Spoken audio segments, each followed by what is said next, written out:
예, 그럼 앞서 예고해드렸던 것처럼 오늘은 뉴딜 펀드에 대해서 자세히 알아보는 시간 갖도록 하겠는데요. 한국경제산업연구원의 김광석 경제연구실장과 함께하겠습니다.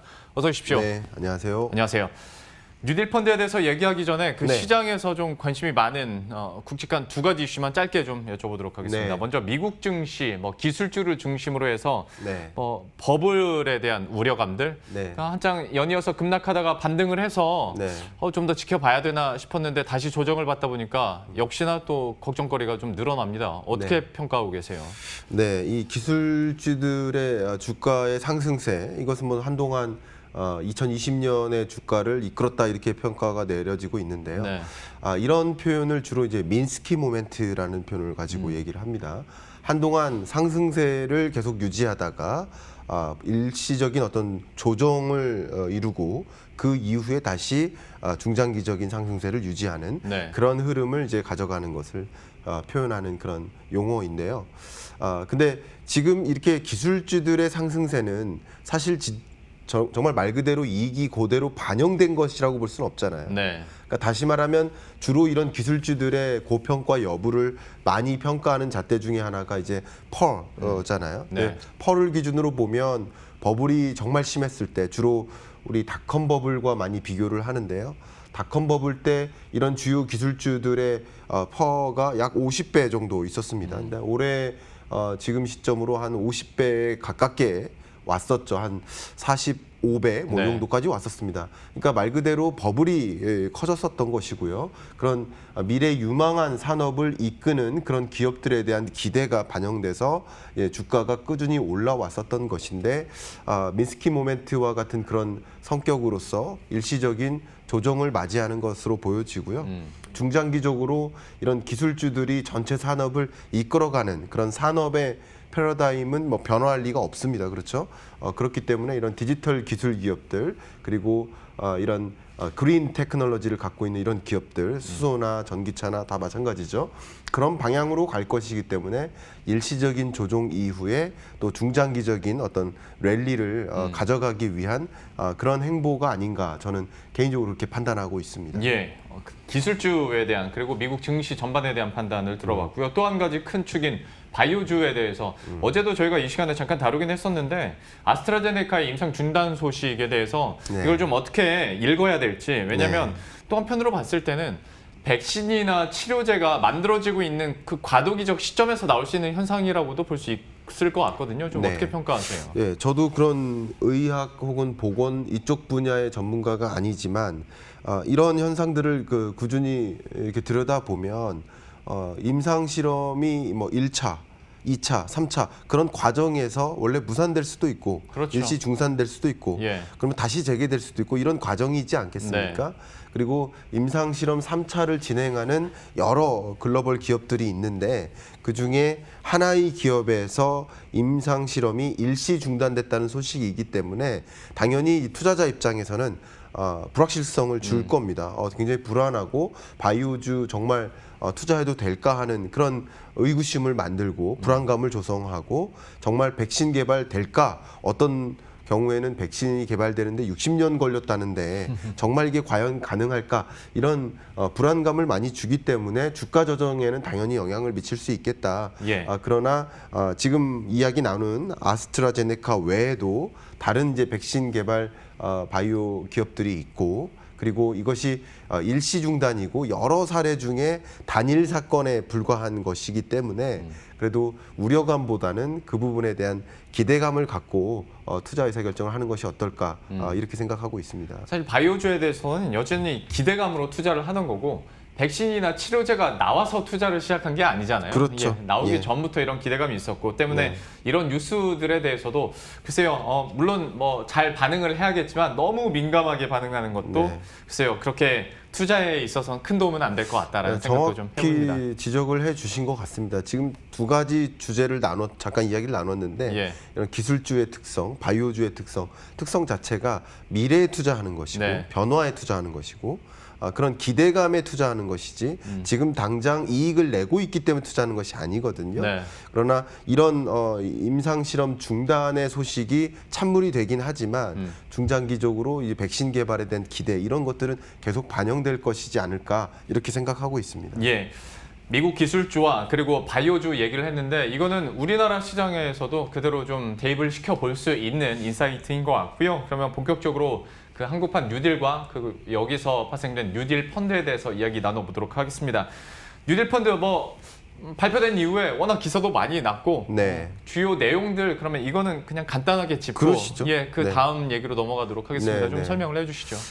어쨌든 한국판 뉴딜이라는 것을 발표했고 한국판 뉴딜은 디지털 뉴딜과 그린 뉴딜로 구성된다. 이것은 이제 여러분 다 알고 계실 겁니다. 결국 한국 경제가 이 코로나19의 충격으로부터 벗어나기 위해서 중장기적인 회복, 성장을 가져가기 위해서는 이런 두 가지 축의 성장 동력 산업을 육성해야 될 텐데 예. 그런 방향성은 마련했지만 자금 계획에 대한 구체적인 논의가 안 됐었던 거죠. 네. 그럼 어떤 자금을 가지고 이런 신성장 동력 산업을 성장 동력으로서 이끌 것인가 하는 그 질문에 대해서 답변을 했는데 그 답변이 뉴딜 펀드라고 볼 수 있는 것이죠.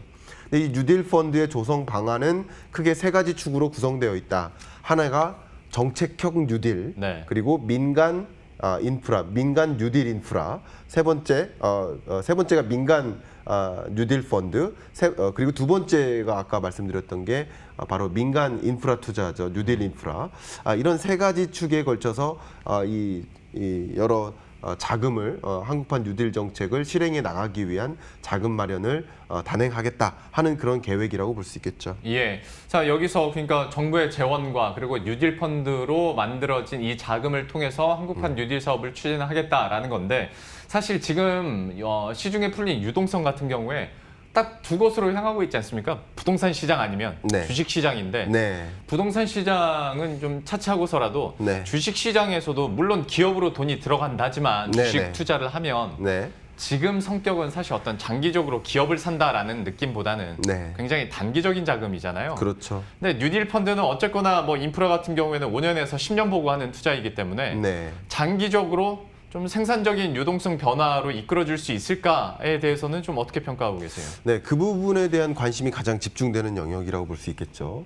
결국은 뉴딜 펀드가 성공적으로 자금을 모금을 해야만 그것을 기반으로 해서 한국판 뉴딜 사업이 성공적으로 이행될 수 있고 네. 그런 과정에서 한국 경제가 이런 충격 이후에 성장세로 회복세로 도약할 수 있지 않을까. 특히 기존 산업, 기존 주력 산업이 이제 구조조정되는 그런 과정에서 신성장 동력 산업을 적극적으로 발굴하고 이런 유망 산업 중심으로 한국 경제가 성장해야만 그나마 길이 있지 않을까 하는 그런 판단이라고 볼 수 있는 거죠. 네. 다만 이제 자금 모금인 건데요. 지금의 우리 이제 투자자 여러분들이 많이 이제 이 영상을 보고 계시겠지만 투자 의사결정 자체가 안정적으로 중장기적으로 소득을 꾸준히 가져올 수 있는 것은 우리나라에선 부동산밖에 없다 이런 생각들을 많이 갖고 계시거든요. 네. 그러니까 한쪽이 부동산이고 또 다른 한 축이 주식 투자라고 볼 수 있을 것 같아요. 근데 좀 상대적으로 대규모 자금 그리고 안정적으로 장기 투자할 경우에는 이 부동산에 투자를 하는 경향이 많고 네. 상대적으로는 작은 자금 그리고 여윳돈을 가지고 조금은 단기적으로 투자하는 대상이 이제 주식이라고 보는데 결국 많은 자금이 이미 너무 많이 부동산에 묶여 있다라고 판단하는 거죠. 그리고 정부의 정책 의사결정의 그 방향성 하나가 부동산 시장을 안정화하겠다. 네. 다시 말하면 가격을 잡겠다예요. 가격을 떨어뜨리겠다. 그래서 저소득계층도 집을 살 수 있는 여건을 만들어 보겠다 네. 하는 것이 하나의 방향성이기 때문에 부동산 시장 자금을 많이 이런 신성장 동력 산업으로 옮겨가면 굉장히 유리할 수 있겠다라고 본 거죠. 예. 그런데 특히 이 부동산 시장에 투자된 자금의 성격을 보면 물론 경제적 기여를 하겠지만 상대적으로 생산적이지 못하다라고 보고 있는 거예요. 네. 5천만 국민이 너나 할 것 없이 부동산 투자만 가지고 바라보고 있다라는 그런 비판적인 성격도 많이 있거든요. 네. 그런 관점에서 조금 더 이 자금이 이쪽으로 유망산업 중심으로 이끌 수 있는 방법이 없을까를 고민했는데 그 방향성에 대해서는 너무도 동의합니다. 네. 조금 더 우리의 자금이 생산적인 부문으로 집중될 수 있겠다 예. 하는 그런 기대가 되는 거죠. 그런 것이 이 뉴딜 펀드를 통해서 우리가 가져올 수 있는 하나의 기대인 것이죠. 다만 여기에 몇 가지 우려가 있는데 네. 이 자금을 어쨌든 부동산에서 뉴딜 펀드로 옮겨가게 하기 위한 유인책 중에 네. 몇 가지는 정말 그게 과연 가능할까 하는 우려점들이 있는 것이라고 볼 수 있는 거죠. 예, 실제로 정부나 최근에 금융당국에서 나오는 정책들을 보면 부동산 규제책과 동시에 주식시장 유인책들이 어쨌거나 나오고 있지 않습니까? 네, 네. 그 방향성에 대해서는 긍정적으로 그리고 옳다고 본다라고 얘기를 해주셨고 말미에 그래도 어떤 리스크 부분, 그러니까 우려돼야 할 부분도 분명히 있다라고 얘기를 해줬는데 그렇죠. 구체적인 내용이 어떤 겁니까? 예, 대표적인 우려 사항이라고 한다면 과연 부동산 시장에서의 자금을 유인하는 과정에서 네. 특히 이제 정책형 뉴딜 펀드에 중점을 많이 두고 있는데요. 그래서 5년 동안 20조 원을 모금합니다. 그럼 20조 원의 자금에서 약 35%, 7조 원 정도가 정부나 정책금융기관의 역할입니다. 네. 대표적으로 정책금융기관에는 산업은행이나 수출입은행, 기업은행 등이 포함되겠습니다. 특히 이제 산업은행의 역할이 굉장히 중요하다고 볼 수 있는 거죠. 그런데 이렇게 정부나 정책금융기관의 자금이 이제 모펀드에 투자가 되는 거죠. 7조 원 정도가. 그러니까 35%를 투자하는데 손실이 날 경우 이 자금을 먼저 쓰겠다라는 거죠. 예. 그러면 국민들 입장에서 혹은 민간 투자 기업 입장에서는 굉장한 유인책이 되겠죠. 아, 손실 안 나겠구나. 예. 원금 보장의 성격이 있겠구나 하는 마음으로 투자를 이끌 수 있겠다라는 그런 기대가 있는데 네. 다만 여기서의 우려점이 뭐냐면 많은 국민들로 하여금 아니 왜 투자자들이 투자하는 것인데 거기에 손실을 왜 국민 세금으로 메꾸냐. 네. 만약에 국민 세금으로 메꾸는 일이 없이 안정적인 소득을 가져올 수 있다. 이 뉴딜 펀드를 통해서 단기간 안에 수익을 가져갈 수 있다. 그러면은 세금이 안 쓰일 수도 있겠지만 지금 이 투자 성격을 보면 단기간 안에 수익을 내기 어려운 부분들이 많습니다. 왜냐하면 상당히 많은 투자 대상이 인프라 투자에 해당되거든요. 예. 그런 면에서 굉장히 많은 우려가 있다고 볼 수 있고요. 또 다른 가장 철학적인 우려는 뭐냐면 결국 다주택자들이 집을 팔고 그 마련한 그 자금을 뉴딜 펀드로 옮겨라 하는 유인인데 그러면 다주택자들은 이 부동산 가격이 조정되는 국면에서 손실을 안 보고 집을 네. 팔고 네. 그 자금으로 원금 보장의 성격을 누리면서 계속 지속적으로 투자하는 거. 네. 그런데 취약계층이나 실거주자들은 이제 드디어 집 살 기회가 돼서 집을 샀는데 그 집 전 재산이 다 투입된 그 집의 가격이 계속 조정되는 거. 그럼 이게 정말 정부가 의도한 거 맞느냐, 소득 예. 양극화가 더 벌어지지 않겠느냐 하는 이 우려 섞인 철학적인 목소리도 굉장히 많이 집중되기 시작했습니다. 예. 그러니까 이런 여러 가지 우려점들이 확실히 해소되지 않는 한 이 뉴딜 펀드가 성공적으로 안착되기 어려울 수 있겠다. 특히 뉴딜 펀드는 이제 지금으로서는 2021년 상반기에 특히 한 1, 2월 달 정도면 우리가 투자 대상이 될 수 있겠다고 보고 있습니다. 근데 그 안에 결국 우리 한국의 주요 동력 그 하나의 각 축이지 않습니까? 네. 성장 동력 축이지 않습니까?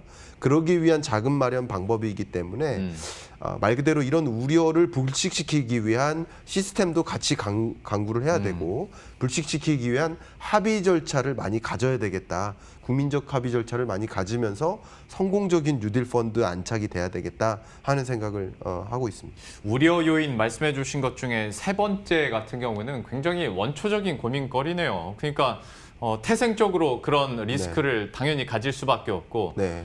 자칫 사이클을 잘못 만났다가는 고액 자산가는 선순환에 돌 수 있는데 네.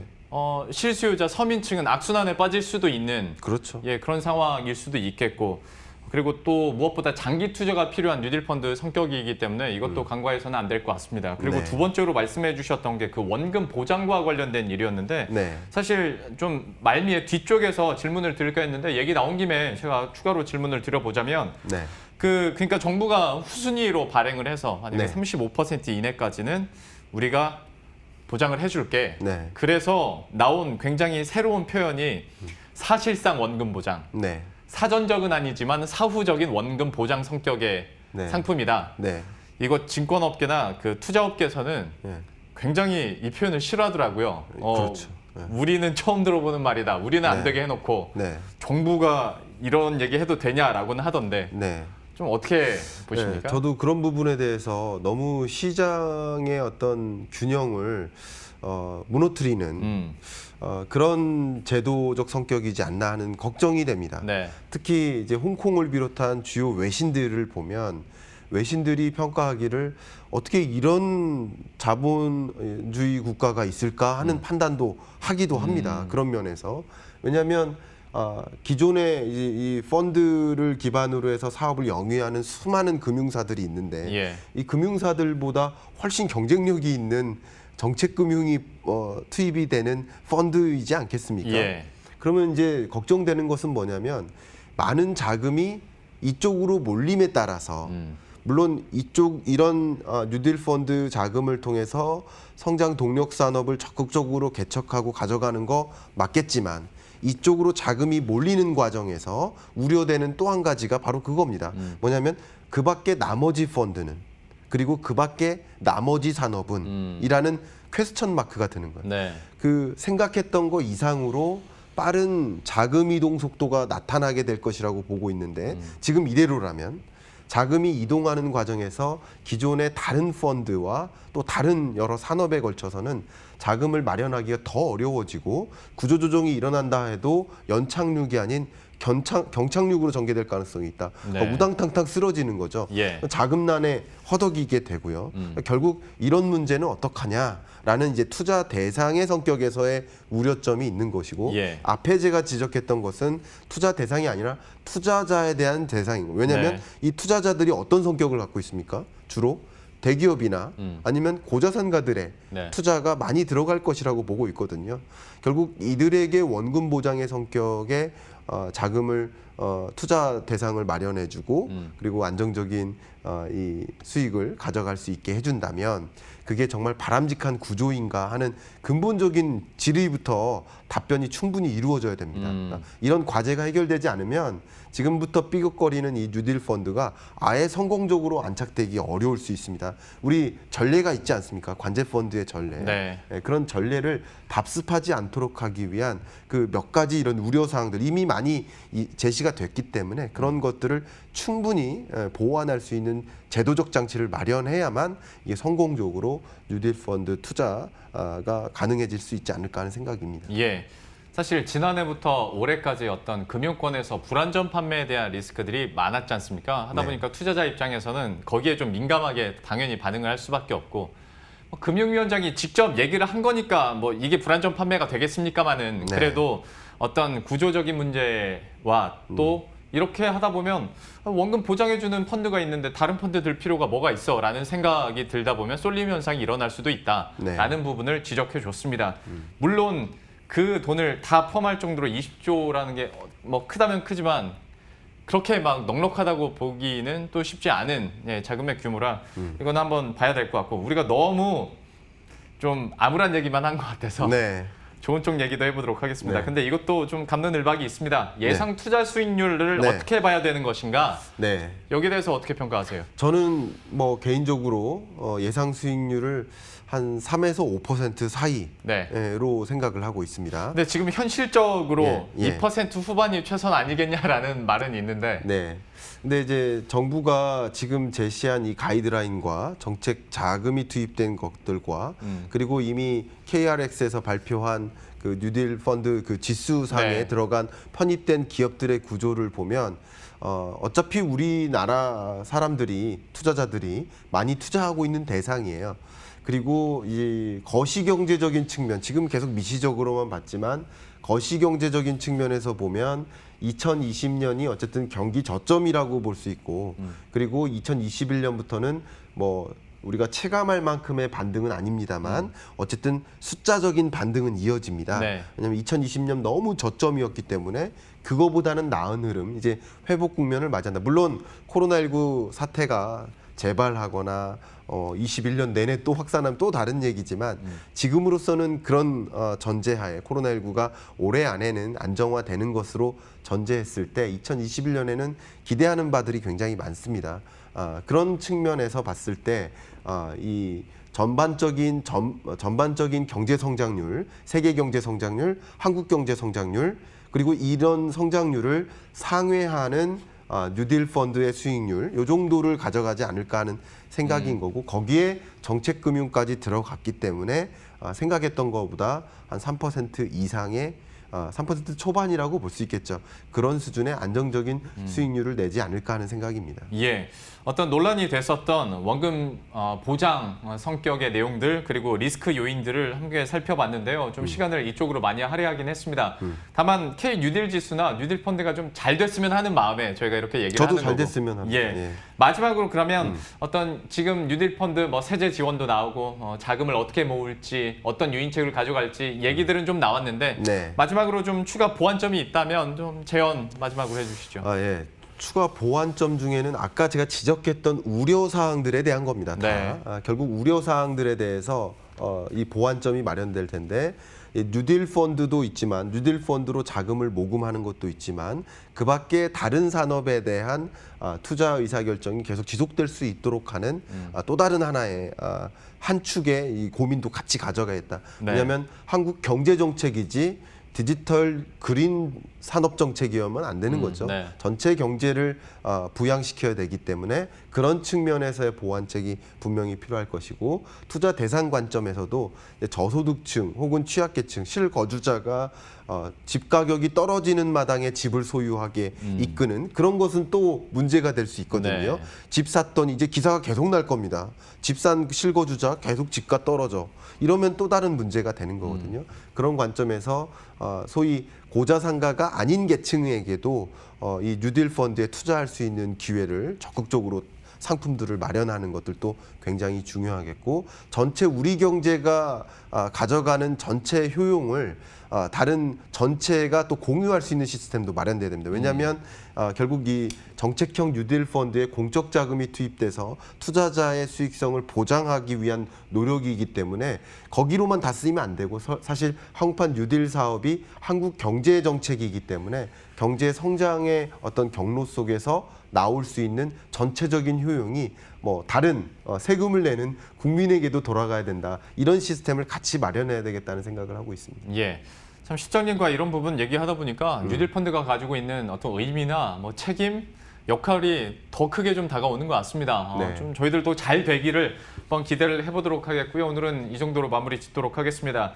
한국경제산업연구원의 김광석 경제연구실장과 오늘 함께했습니다. 오늘 말씀 고맙습니다. 네, 감사합니다.